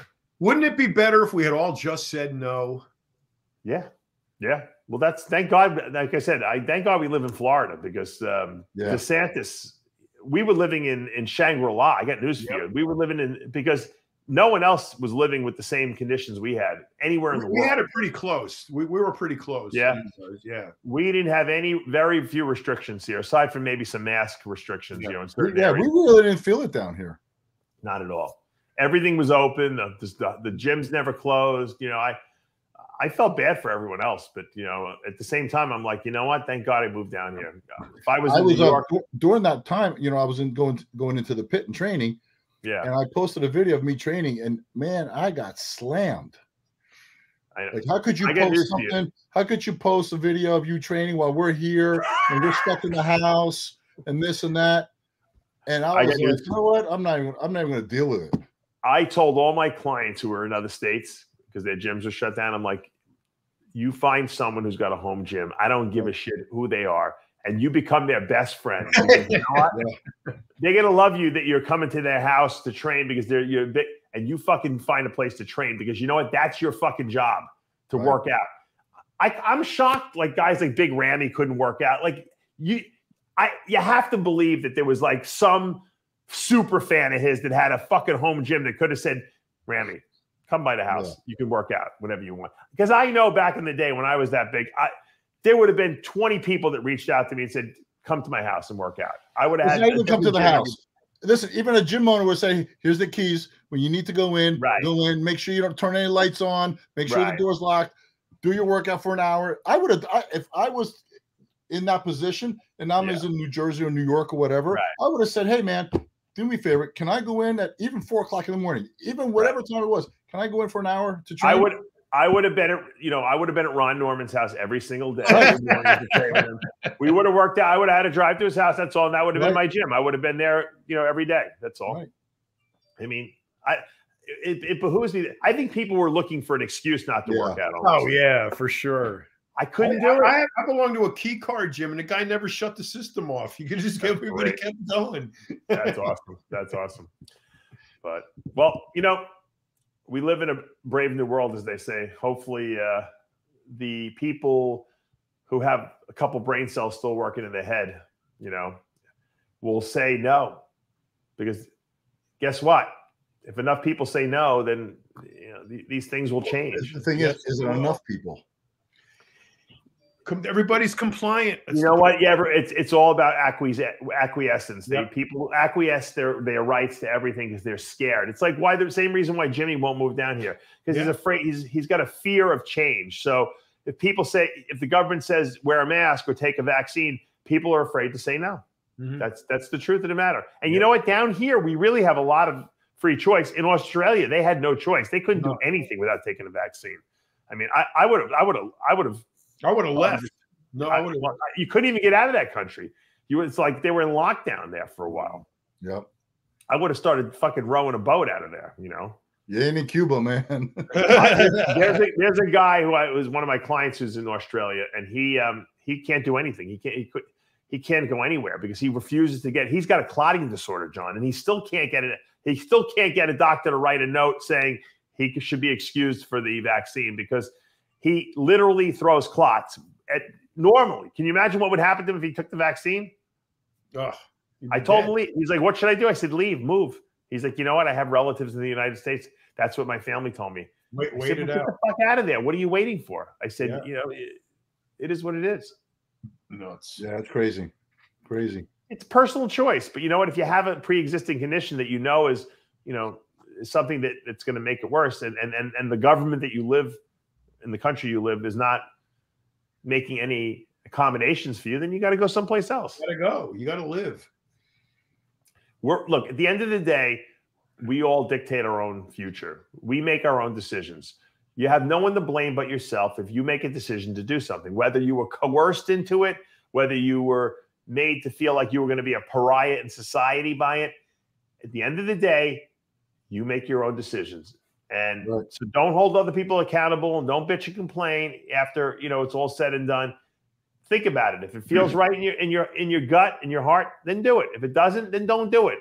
You know, it's like, it goes back to the question we were talking about, girls posing naked. You know, if that's not in your wheelhouse and that's not something you wanted to do, then don't do it.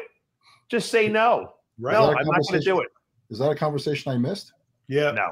That's a couple shows ago. Another show. You know, we were talking about that. No, we were talking about the New York Times, that New York Washington Post article where they were saying like girls were coerced into taking their clothes off. That's bullshit. You know what I mean? Don't take your clothes off if you don't want to take your clothes off. Right. And there were girls who said no. Yeah, there were.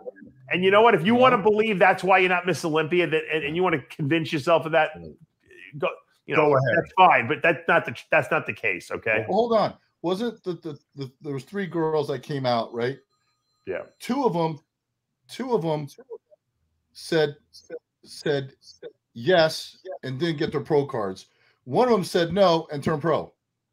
right, exactly. Actually, there were 20 girls, and one of them who was you know, a member of the accusatory board is back in the NPC competing in the Masters. Right, after she was so appalled by the fact the way that the organization is run. So, I just say no. You have the option. It would be a different story, John, if someone put a gun to the person's head or said I was going to have you killed or threatened or raped, or different story. No one would ever do that. No, you know what I mean. And you know what? If there is a deviant in our midst, you know, and we know some fucked up people. Let's face it. We know people in our industry that are fucked up. You know who they are, right? If someone is fucked up, then you report them. That's all. Right. Or you don't go near them. Stay away from them. Well, if they're doing it to enough people and enough girls. Right, but sooner or later, they find their way out. Eventually. Yeah. They all get fired. You're right, Jimmy. Right. And you know what? Sometimes you need a wake-up call to get rid of some people that shouldn't be there. I agree with that. You know, there are some fucking deviants. I know that. We know.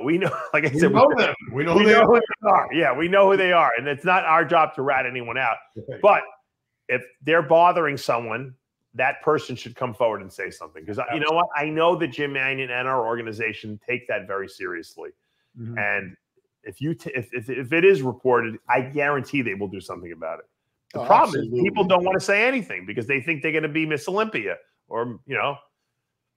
How many? Look, let's take it on a relevant scale. Jimmy, you're a good-looking guy. You know, back in the day, I'm sure you had a million gay people that were making offers to you that were almost too good to refuse. I mean, did you say yes or no? To pose. They wanted my underwear after a leg workout. And the one guy actually, and these are all letters. Back then we didn't have emails. No. And the one guy goes, "Could you put it in a Ziploc bag? Because when I open it, it smells like baby dirty diapers." I swear to God. How much money were they offering for those? I don't know because I never actually said yes. Yeah. Oh, yeah. Well, I'm glad you didn't. Yeah, I'm glad you did. It was just horrible. I said to Lee Priest, I said, Lee, anyone ever do any Lee would wear 400 pairs of trunks in 3 days just to sell those people. He would absolutely sell them to these people. They would ask me after a show. They would ask me for a show. As a matter of fact, one guy offered me 350 of them were Steve Blackman, I think he sold to. Yeah. Yeah, one guy back then offered me $500. Wow. With the trunks I won the Florida with. Wow. I would have sold them. I still had them. I just like come on. I would have said 15. 1,500, you can have it.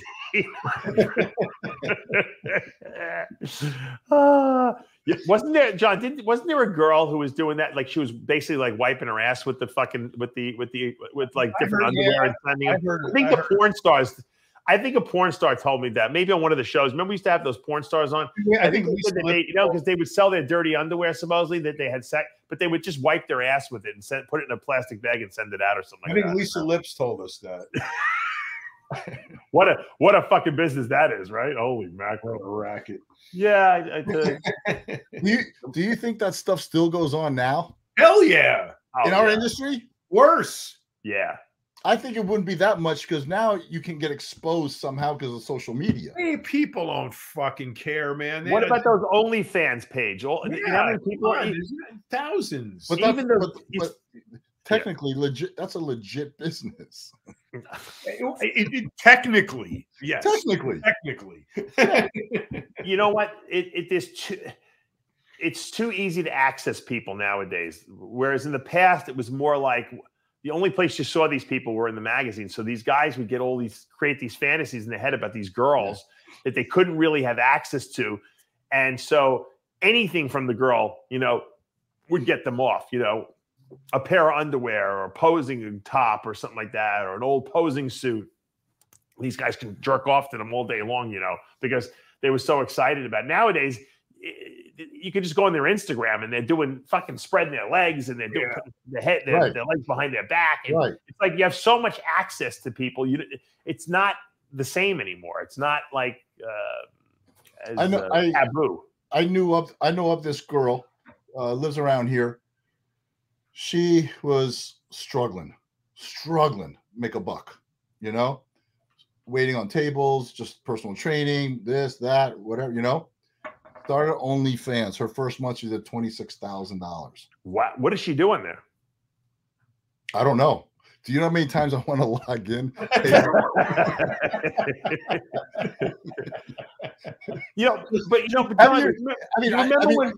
Remember when people had websites and they would do a member section and they would put the naked pictures of themselves on the members section. Yeah. That was big back like in the early 2000s, and girls were making big money with that. And then they were doing webcam for a while, and they were making big money from that. I don't know why. And then it died off and porn became free. Everything was on, like YouPorn and all these other crazy Pornhub and all these other things. You can just go on there for free and watch the videos and all the exclusive content that was on people's websites. People were just uploading to all these porn sites. All of a sudden now, OnlyFans is big again. I wonder why. Have you guys ever logged into any of them or whatever? No. Just to see? I'm not saying to see, just interested. Yeah. I want to. I want to see, what are they doing? Is it straight sex? Is it porn? No, I think it's just naked pictures and clips of them, probably doing porn things, like porno-like things. And they're the same as the old member section was. I don't know why it kind of revitalized itself and everything. I think I don't know. I have no idea. Yeah. John's I have no idea. Well, you know what these girls do? They do these you see these girls on Instagram. They do the butt pictures, and all the spread and bent over pictures. But you can't have any nudity on there, so it's all very suggestive. And then they say, "Oh, by the way, check out my OnlyFans page." So these guys who follow these girls, some of these girls have millions of followers. Yes. If 1% of those people go over and sign up for the OnlyFans page because they want to see more content, that they can't see on Instagram. These girls are going to make a fortune. It's just a percentage thing. I mean, come on. You have that many people following you. Someone's going to go over there and pay a few bucks, to see you naked. Just think about it. If I have 72, I don't know how many I have. Say I have 70,000 Instagram followers, right? Right. I go and I start this OnlyFans page, whatever Right. you want to call it. Okay. Yeah. And I say $2, just $2. Right. I could probably get 20,000, 25,000. Yeah. Yeah. If you're That's jerking $50 off, a if you're month. jerking off on a video, yeah, sure. I'm sure $50 plenty of a gay month. guys are going to go on there. Yeah, absolutely. You might get more than that. Really? He's like, hey, wait a minute here. Hold on. The wheels are turning. Meanwhile, I'm wearing a Batman mask. You know? With a black with a ball in Jimmy. Jimmy will be Palecci will be like, what are you talking about, John? You mean if I jerk off on a video, they're going to pay me money for that? Yeah. Only if The you move next to time we Florida. see Jimmy, his fucking right arm is huge.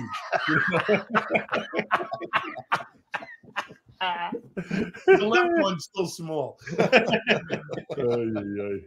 Well, it was a pleasure to spend Friday afternoon laughing and shooting the shit and ranting and getting all the aggravation off our chests with you guys. Jimmy, what's going on with you? Give us some plugs for some stuff you got going on. Me? Yeah. I'm done, man. I'm almost retiring. How could you retire? Yeah. You don't know. You won't know what to do with yourself if you. Well, retire. I'm not, but I'm not going to retire. But I'm on my way out with Beauty Fit. Really? You selling? Kinda. It's I've been blessed, man. Oh, good. It's 15 years. You know, I built this thing, and you know, it's going really well. And I got some other things I want to do, and I don't even know what I want to do, but I know what I don't want to do is sit around and do nothing. Yeah. You know, Tammy's telling me let's go get a small RV, you know, those little Winnebago things, Mercedes things. Yeah.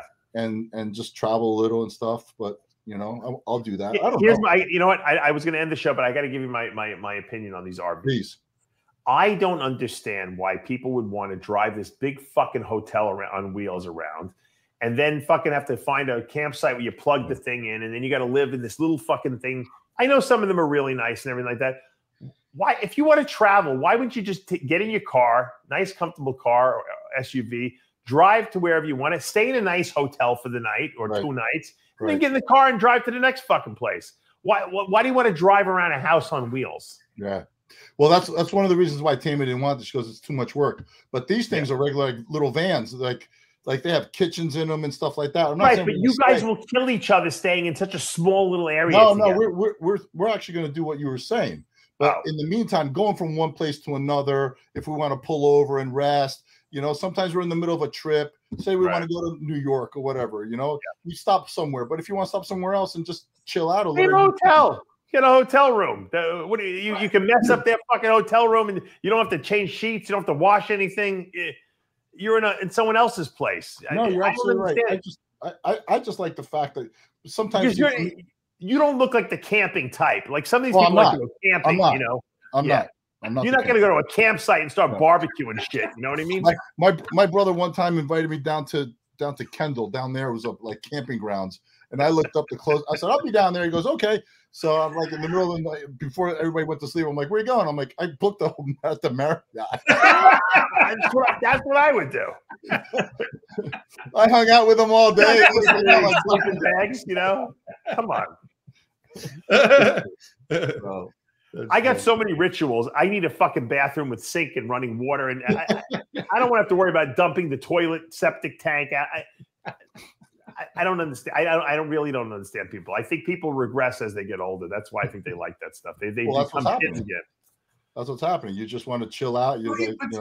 But a camper brings you to, you get hotels like in a city. Camper brings you to like the lake or the ocean or the mountains or, you know. But they have hotels by those things too, John. Yeah, it's different though. If you have money, look, Jimmy has money. He's selling his company. He's gonna have money. It's not like he's trying to save and conserve his money, so he's got to stay in a camper. You know, come on. No, I would. The thing is, we just want to do something different because my whole life is basically airports and hotels and shit.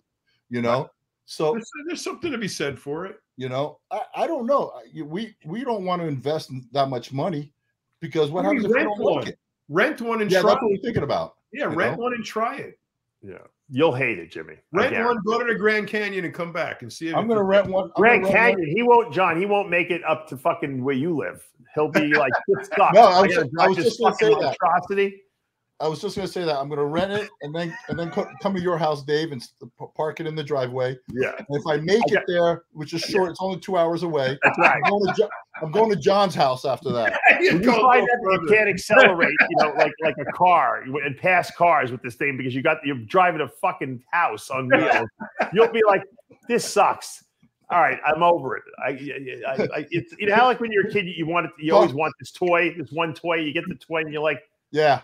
This thing sucks. I don't even want this thing. I don't even know why I was pining for this thing for the last 3 years. I might call an Uber and then throw it in the canal.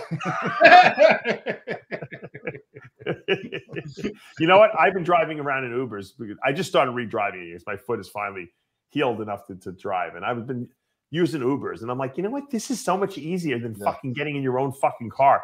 I get so much work done. I'm like, I get work done. I answer emails on my phone and I don't have to think. I don't even have to talk to the driver. It's all in the freaking phone. I put it to where I want to go. He takes me there, drops me off. I put the tip right into the thing. I don't say 2 words. And I get out of the car. I'm done. The last time I used Uber was 6 years ago when I was going to Vitamin World from New York. I went up to way up and my credit card was hacked. So I never used it again. 4 days ago, I actually downloaded the thing. It had all my information still in it, right? I just updated the credit card because my truck was in the shop just to do a whole maintenance thing. And they had it for 3-4 days. Yeah. And Tammy was somewhere and I was like, shit, I need to go to the office. And I Ubered. And a little minivan came pick me up. And I was like, this is fucking nice. It's there in 3 minutes too. That's the funny thing. Yeah. Yeah. Like there's no waiting somewhere. There's no waiting. It's and even in Florida, I'm not like I got to imagine New York. It's even quicker because there's a way more cars there. I can't believe how fast they pick you up. Everyone's nice. It's a nice car, and I'm like, I clicked on to accept it, and it said 4 minutes. I'm like, shit. I was even late. You're right. You don't know how you have to get prepared. I'm like, holy shit, I'm not even ready. Right. It's great. Right. Uber. Well, it's good seeing you guys. Yeah, absolutely. This was a great weekend. It was a long show too. We almost did 2 hours. I can't believe it. Wow. Tells you that for something, we have a lot to say. I don't know if anyone wants to hear it, but we got a lot to say. But remember, the take-home message today, I'll repeat it again, is you make up your own mind. Yep. Don't let anyone else make it up for you. And you're if allowed you to think say to yourself, you can say no. Exactly. Always food, work, everything. Yeah. Exactly. It's the truth. I hope people take this message to heart because the idea of the government perpetrating a food pyramid that's full of crap makes you understand the idea that you have to think for yourself. You cannot just follow what you're told. Correct. All right, we're wrapping this up. Guys, love you. John, we love. will be back next week. Jimmy, great talking to you. Thank you. And Thank you, stay tuned, guys. If you like the show, let us know in the comments below. We still haven't come up with a name. If you guys come up with a name and I use it, I will send you a special gift package. I promise you that. And I'll have Jimmy's brother throw in a free gyro with it. Until next week, I'm Dave Palumbo, John Romano, and Jimmy Mantis. See you. Have a great weekend.